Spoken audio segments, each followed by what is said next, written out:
So, welcome to the DC पानी NEET physics solution series. और आज हम लोग फर्दर सॉल्व करेंगे मोशन इन स्ट्रेट लाइन के सॉल्यूशंस को टेकिंग इट टुगेदर। तो लास्ट क्लास में हम लोगों ने क्वेश्चन नंबर 8 तक सॉल्व कर लिया था। आई होप आपने वो वीडियो देखा होगा मेरा। आज हम लोग सॉल्व करेंगे क्वेश्चन 9 से फर्दर। तो क्वेश्चन 9 हमसे क्या कहता है? क्वेश्चन 9 हमसे कह रहा है a body A starts from rest with an acceleration a1, after 2 seconds another body b starts from rest with an acceleration a2, they travel equal distances in 5th second after the start of a, then the ratio of a1 a1 is to a2 is equal to। तो ये solve कर, ठीक है। तो मैंने diagram बना दिया। ए जो है क्वेश्चन बोल रहा है डी इक्वल टू 0 में उसका इनिशियल स्पीड 0 है और एक्सेलरेशन है a1, और बी जो कि 2 सेकंड बाद अपनी जर्नी स्टार्ट करता है। देखिए टाइम सबके लिए सेम ही होगा, सेम टाइम एक सबके लिए एक जैसा ही बीतेगा ना। तो टाइम इसके लिए इक्वल टू 0 है, तो इक्वल 2 सेकंड में ये अपनी जर्नी स्टार्ट करना है। हम ए के रिस्पेक्ट में बोल रहे हैं, तो इसका एक्सेलरेशन है a2। तो क्वेश्चन में गया है कि 5th second with respect to a जितना डिस्टेंस ट्रेवल करता है उतना ही डिस्टेंस बी ट्रेवल करता है अपने किसी nth सेकंड में। दोनों सेम नहीं होगी कि ये 2 सेकंड बाद स्टार्ट कर रहा है, तो उसके लिए क्या हो जाएगा, 3rd सेकंड हो जाएगा, है ना। जब ए 5th सेकंड ट्रेवल करता है, बी 3rd सेकंड ट्रेवल करता है, तो दोनों डिस्टेंस सेम है। तो हमें a1/a2 का एक्सेलरेशन फाइंड आउट करना है। तो हम क्या लगाएंगे? हम एस एन एथ वाला फॉर्मूला लगाएंगे। एस एन एथ आप लोगों को फॉर्मूला मालूम होगा, S n th equal to u plus a/2 2n-1। तो इसके लिए दोनों के लिए क्योंकि सेम है, तो S A equal to S भी बोल देते हैं, ठीक है। इनिशियल स्पीड दोनों का ही 0 है, इसका भी 0 है, तो लिखने का मतलब नहीं है। इसका एक्सेलरेशन a1/2 इंटू 2 इंटू इसका n का वैल्यू कितना हो जाएगा, n1 का वैल्यू हो जाएगा 5, na और nb का वैल्यू हो जाएगा 3, क्योंकि ये 3 सेकंड डिले चल रहा है। तो 2 into 5 -1 equal to a2/2 2 into 3 -1। ये डिले वाला बात ही इंपॉर्टेंट है। 2 से 2 कैंसिल हो गया, तो a1/a2 कितना आ गया, a1/a2 आ गया अपना कितना, ये आ गया 5 2 10 -1 9, और ये आ गया 5। तो आ गया ऑप्शन इज 5/9। ठीक है, तो नेक्स्ट क्वेश्चन बढ़ते हैं। Question number 10। क्वेश्चन नंबर 10 हमसे कह रहा है figure shows the distance time graph of a motion of a car. It follows from the graph that the car is. ठीक है, तो एक डिस्टेंस टाइम ग्राफ हमें दिया है, डिस्टेंस टाइम ग्राफ है, और हमें बताना है कि कार का मोशन क्या है, नेचर ऑफ मोशन क्या है। तो एक्स टाइम के साथ वेरी कर रहा है, किसी भी कोई भी पावर में है। एक्स इक्वल एक्स क्या है, डायग्रेशन टी स्क्वायर, मतलब एक्स कांस्टेंट नहीं है, तो मतलब object is moving, object is moving. अगर ऑब्जेक्ट मूव कर रहा है मतलब नॉट एट रेस्ट, रेस्ट में तो नहीं है, तो पहला ऑप्शन गलत हो गया। ठीक है, एक्स का किस तरीके से वेरी करता है, 1.2 टी स्क्वायर। इसको अगर हम डिफ्रेंशिएट करेंगे dx/dt, हमें वेलोसिटी देगा, ये कितना आ गया, ये आ गया 2.4 टी, यानी कि velocity is directly proportional to time. मतलब वेलोसिटी भी कांस्टेंट नहीं है, मतलब चल रहा है ऑब्जेक्ट, तो वही सेम बात हो गया, रेस्ट में नहीं है, दोनों चीज़ सेम ही है। ठीक है, सेम चीज़ को डिग्निफाई करें। और तो तीसरा हम देखते हैं एक्सेलरेशन। एक्सेलरेशन इसको फर्दर डिफ्रेंशिएट करेंगे dv/dt, हमारे पास एक्सेलरेशन आ जाएगा 2.4, जो कि क्या है, कांस्टेंट, कांस्टेंट है, तो क्या है, यूनिफॉर्म एक्सेलरेशन हो गया, एक्सेलरेशन। तो that is your answer, option 4। बहुत इजी क्वेश्चन है। अच्छा, कोई आपसे इस क्वेश्चन में अगर वेलोसिटी टाइम ग्राफ पूछे तो आप वो भी बता सकते हो। वेलोसिटी कितना आ गया, 2.4t। 2.4t को हम किसके साथ कंपेयर करें, y इक्वल टू mx, स्ट्रेट लाइन का ग्राफ है पासिंग थ्रू ओरिजिन, और इसका स्लोप है 2.4, और स्लोप ऑफ vt ग्राफ क्या है, एक्सेलरेशन वही है 2.4। ठीक है, तो नेक्स्ट क्वेश्चन की तरफ बढ़ते हैं। Question number 11। क्वेश्चन नंबर 11 हम सॉरी क्वेश्चन नंबर 1 मिनट रुकिए, क्वेश्चन नंबर 11 अलग है। ठीक है, तो हम नेक्स्ट क्वेश्चन की तरफ बढ़ते हैं। Question number 11 which says which of the following speed time graphs is physically not possible. ध्यान दीजिए, वाई एक्सिस में स्पीड है, ना कि वेलोसिटी। ठीक है, तो पहला ऑप्शन है ये ग्राफ, दूसरा ऑप्शन है ये ग्राफ, तीसरा ऑप्शन है ये ग्राफ और चौथा ऑप्शन है नन। तो इसका आंसर हो जाएगा नन, और तीनों ग्राफ पॉसिबल नहीं है। क्यों है मैं बता रहा हूँ, क्योंकि आप अगर एक यहाँ पे लाइन ड्रॉप करते हैं किसी एक फिक्स टाइम में, मतलब टाइम को फिक्स कर देंगे, तो आपको दिखेगा कि एक ही टाइम पे 1 2 3 तीन बार कट कर रहे हैं, मतलब तीन अलग अलग वेलोसिटीज आ गई, जो कि क्या फिजिकली पॉसिबल है क्या? एक ही टाइम में एक ही पार्टिकल का अलग अलग स्पीड आ रहा है, जो कि पॉसिबल ही नहीं है। और सेम यहाँ पे भी है, एक ही टाइम अगर फिक्स कर लेते हैं t0, तो उसमें आप देखिए कितना सारा स्पीड आ गई, 1 2 3, ये भी पॉसिबल नहीं है। काइनेमेटिक्स ओनली में एक टाइम पे किसी पार्टिकल का एक ही पैरामीटर हो सकता है, एक ही फिक्स वैल्यू हो सकता है। और ये वाला पॉसिबल इसलिए नहीं है क्योंकि speed can never be negative, speed कभी नेगेटिव नहीं हो सकता, स्पीड हमेशा पॉजिटिव होगा। Option 4 is correct. ठीक है, तो क्वेश्चन नंबर 12 की तरफ बढ़ते हैं। क्वेश्चन नंबर 12 हमसे कह रहा है the displacement time graph of particle is shown in the figure, then which of the following statement is correct. कुछ स्टेटमेंट्स दिए हैं, मैं एडिट कर देता हूँ। The particle starts with zero velocity and variable acceleration, पहला ऑप्शन। दूसरा, particle start with non zero velocity and variable acceleration. तीसरा option, particle starts with zero velocity and uniform acceleration. और चौथा option, particle start with non zero velocity and uniform acceleration. तो देखिए, पहली बात तो यहाँ पे जो x है y एक्सिस में, ये है डिस्प्लेसमेंट, ठीक है। तो आप बताइए वेलोसिटी क्या होता है? Velocity is dx by dt, this is equal to slope of xt graph. अगर आप ध्यान से देखिए, इस पॉइंट पे एकदम t इक्वल टू 0 पे डिस्प्लेसमेंट क्या है? ये डिस्प्लेसमेंट है ना, t इक्वल टू 0 पे डिस्प्लेसमेंट भी कितना हो गया? 0। अगर डिस्प्लेसमेंट ही 0 हो गया तो वेलोसिटी तो 0 ही होना है, मतलब particle starts with zero velocity, particle start with zero velocity, ठीक है। तो आई थिंक ऑप्शन, इससे आप दो ऑप्शन को एलिमिनेट कर देंगे, ऑप्शन नंबर 4 और ऑप्शन नंबर 2, मतलब डी और बी ऑप्शन एलिमिनेट। एक्सीलरेशन के बारे में देखते हैं। तो एक्सटी ग्राफ का स्लोप वेलोसिटी दे देते हैं डिस्प्लेसमेंट, तो हम अलग अलग टाइम पे देखते हैं। एक टाइम पे यहाँ पे स्लोप देख लिया, फिर एक टाइम पे हमने यहाँ पे स्लोप देख लिया, फिर यहाँ पे देख लिया, फिर हमने यहाँ पे देख लिया, फिर हमने यहाँ पे देख लिया, फिर हमने यहाँ पे देख लिया।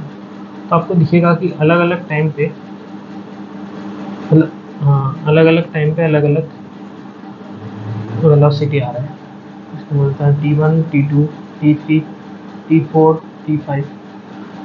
तो हम देखेंगे कि इक्वल टाइम इंटर्स में अगर मैं डिवाइड करूँ तो जो वेलोसिटी है वो अनइक्वली बढ़ रहा है। और वेलोसिटी बाय टाइम क्या होता है? एवरेज एक्सीलरेशन होता है वेलोसिटी बाय टाइम। मतलब अगर इक्वल टाइम इंटर में इक्वल वेलोसिटी का चेंज नहीं आ रहा है, मतलब एक्सीलरेशन तो कांस्टेंट ही नहीं है ना। और वैसे भी आप देखिए वेलोसिटी, पहले इसको ए बोल देता हूँ, इसको बी। तो ए से बी में क्या हो रहा है? पहले स्लोप बढ़ रहा है, फिर स्लोप घट रहा है। तो first slope of x t curve is increasing then decreasing, ठीक है। बी से सी हम देख लेते हैं। बी से सी क्या? B at B velocity 0, slope 0, ठीक है। फिर क्या होता है? बी से सी जाने तो slope negative, slope is negative and increasing. यानी कि जो एक्सीलरेशन हो गया, इससे क्या पता चल रहा है? इससे पता चल रहा है कि acceleration is not equal to constant, मतलब वेरिएबल। तो इसका मतलब हो गया हमारा answer 1, option number 1, particle start with zero velocity and non zero and variable acceleration. I hope आपको अभी तक समझ आया होगा। अभी आगे बढ़ते हैं क्वेश्चन नंबर 13 की तरफ। क्वेश्चन नंबर 13 हमसे कह रहा है velocity of a body depends on time according to the equation v equals to t square by 10 plus 20। The body is undergoing uniform acceleration, option 1, uniform retardation, option 2, option 3 non-uniform acceleration, option 4 zero acceleration। बस acceleration पूछ। और retardation का मतलब होता है कि acceleration vector velocity vector के opposite direction 180 में है, ठीक है। तो इसको डिफरेंशिएट करो। एक्सीलरेशन क्या होगा? Acceleration is dv by dt, differentiate करेंगे कितना है? 2t by 10 है ना, और 0 कांस्टेंट का डिफरेंशिएशन 0, तो आ गया t/5। तो आप देख सकते हैं कि acceleration is directly proportional to t, मतलब क्या हो गया, नॉन यूनिफॉर्म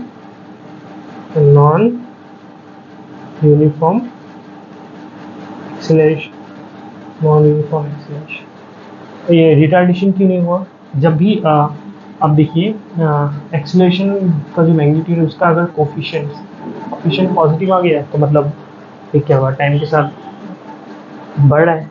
या फिर वेलोसिटी से भी आप देख सकते हैं, अगर जो हाईएस्ट पावर है टाइम का उसका कोफिशिएंट पॉजिटिव है तो मतलब रिटार्डेशन नहीं है, एक्सेलरेशन है।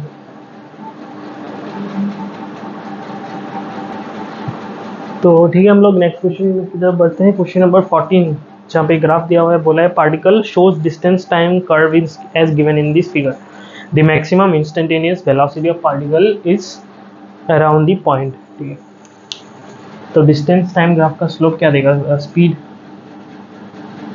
और वन डायरेक्शन में अगर क्या हो रहा है, डायरेक्शन चेंज नहीं, वन डायमेंशन में अगर डायरेक्शन चेंज नहीं हो रहा है तो स्पीड और वेलोसिटी की मैग्नीट्यूड सेम ही होगा, speed equal to velocity equal to slope of x t curve. अब इससे पूछा है मैक्सिमम इंस्टेंट, ये क्या होता है, इंस्टेंटेनियस वेलोसिटी आपको मालूम होगा क्या होगा, dx/dt। ठीक है, तो ये मैक्सिमम कब होगा, अगर ये हमें मैक्सिमम करना है तो हमें क्या है, ये है स्लोप भी मैक्सिमम चाहिए, जिस पॉइंट पे स्लोप मैक्सिमम है वही पॉइंट पे इंस्टेंटेनियस वेलोसिटी मैक्सिमम है। तो आप देखेंगे कि ए पे स्लोप कैसा है, ऐसा, बी पे स्लोप है ऐसा, सी पे स्लोप है ऐसा, डी पे स्लोप है ऐसा। तो हाई स्लोप आपको देख के ही पता लग रहा होगा कहाँ पे है, सी पे है, मतलब सी पे। ठीक है, तो क्वेश्चन नंबर 15 देखते हैं, वो भी सेम सिमिलर क्वेश्चन है लास्ट क्वेश्चन की तरह। इसमें displacement time graph of a moving particle is shown here, the instantaneous velocity of the particle is negative at 1, इस बार नेगेटिव पूछा, मैक्सिमम ना दे, तो वही slope of displacement time curve हमें क्या देगा, वेलोसिटी, और वन डायरेक्शन में कुछ नहीं दिया है तो डायरेक्शन भी चेंज नहीं हो रहा है तो स्पीड और वेलोसिटी सेम ही होगा। और एक चीज़ ध्यान दीजिए कि distance never decreases with time, time के साथ डिस्टेंस कभी डिक्रीज नहीं हो सकता, तो ये हमेशा डिस्प्लेसमेंट का ही कर्व होना पड़ेगा। क्योंकि स्पीड में क्या होता है, slope of distance time graph, और डिस्टेंस टाइम ग्राफ का स्लोप कभी नेगेटिव भी नहीं हो सकता, स्पीड नेगेटिव नहीं होता, तो यहाँ पे स्पीड कुछ नेगेटिव हो रहा है स्लोप, तो ये डिस्प्लेसमेंट ही होना पड़ेगा। तो यहाँ पे स्लोप देख लेते हैं, यहाँ पे स्लोप देख लेते हैं, यहाँ पे स्लोप देख लेते हैं, और यहाँ पे स्लोप देख लेते हैं, slope of displacement time graph इस वेलोसिटी, और हमसे नेगेटिव कहाँ है पूछा है, तो यहाँ पे क्लियरली पता चल रहा है थीटा ई बोल दो, इसको बोलते हैं थीटा एफ, इसको बोल देते हैं थीटा डी, और इसको बोल देते हैं थीटा सी। तो clearly theta F, tan theta F क्या हो रहा है, नेगेटिव, मतलब स्लोप नेगेटिव एट एफ, मतलब instantaneous speed negative at F. ठीक है, इजी क्वेश्चन है काफी। ठीक है, तो हम नेक्स्ट क्वेश्चन देखते हैं, क्वेश्चन नंबर 16, और यहाँ पे दिया हुआ है velocity of a particle as a function of its position is express as v equal to √c1 - c2x where c1 and c2 are positive constants, the acceleration of the particle is. तो आपको clearly मालूम पड़ रहा है कि जो है velocity is a function of position. ठीक है, तो हम क्या करेंगे, हमें एक ही फॉर्मूला है, सब लोग मालूम होगा, जब भी वेलोसिटी डिस्प्लेसमेंट पोजीशन का फंक्शन हो रहा है तो हम ये वाला फॉर्मूला यूज करेंगे, टाइम वाला नहीं, a equal to v dv/dx, chain rule से आता है। तो dv/dx निकाल लेते हैं, dv/dx करेंगे तो क्या आएगा, ये क्योंकि डायरेक्टली x का फंक्शन नहीं है तो c1 - c2 की पावर 1/2 ऐसे लिख सकते हैं इसको, तो ये क्या आ जाएगा 1/2। आई होप आपको ये मालूम होगा, मैं सॉल्व कर रहा हूँ, अगर आपको ये वाला मेथड नहीं मालूम तो मैं एक और मेथड बता रहा हूँ, ये डायरेक्ट मेथड है करने का, पावर बाहर आ गया और इस ये टर्म में से ही आ जाएगा c1 - c2x, और इसका पावर कितना आ जाएगा 1/2 - 1, दैट इज -1/2, और फिर इसके अंदर डिफ्रेंशिएट करेंगे, c1 कांस्टेंट है, डिफ्रेंशिएशन 0, -c2x का डिफ्रेंशिएशन -c2, तो इसको लिख सकते हैं 1/2 नहीं, -1/2 C2 upon C1 minus C2 x का रूट, ठीक है, ये डी एक्स आ गया। तो यहाँ पे दिस इज मेथड 1, इसको सॉल्व करने का। मेथड 2 थोड़ा सा सब्सटीट्यूशन मेथड है इंटीग्रेशन का। तो let C1 minus C2 x भी b, तो dv बाई डी एक्स ये आ गया, मतलब d by d x of b to the power half. इसका क्या d b to the power half हम लिख सकते हैं d by d x d b of b to the power half into one d b by d x d v by d x, ऐसा लिख सकते हैं, ठीक है। तो b का वैल्यू कितना आ गया 1/2 और b टू दी पावर -1/2 और d b by d x कितना है, इसको डिफ्रेंशिएट करोगे डी बाई डी एक्स कितना आएगा -C2, इसको डिफ्रेंशिएट करोगे d by d x d b by d x कितना आ गया -C2 आ गया, -C2 upon 2 b root b और b का वैल्यू कितना है ये, तो ये यही चीज़ आ गया ना, ये आ गया d b by d x. तो हम एक्सेलरेशन निकालना है, आई होप आपको समझ में आ गया। तो एक्सेलरेशन कितना होगा, एक्सेलरेशन हो रहा है v कितना है C1 minus C2 x root और d v by d x अभी हमने निकाला क्या है -C2/2 root C1 minus C2 x। तो देख सकते हो root C1 minus C2 x C1 C2 x -C2/2 is acceleration, that is our final answer. तो ये काफ़ी अच्छा क्वेश्चन है नीट के हिसाब से, ऐसा क्वेश्चन आ सकता है। तो that's it for today, thank you.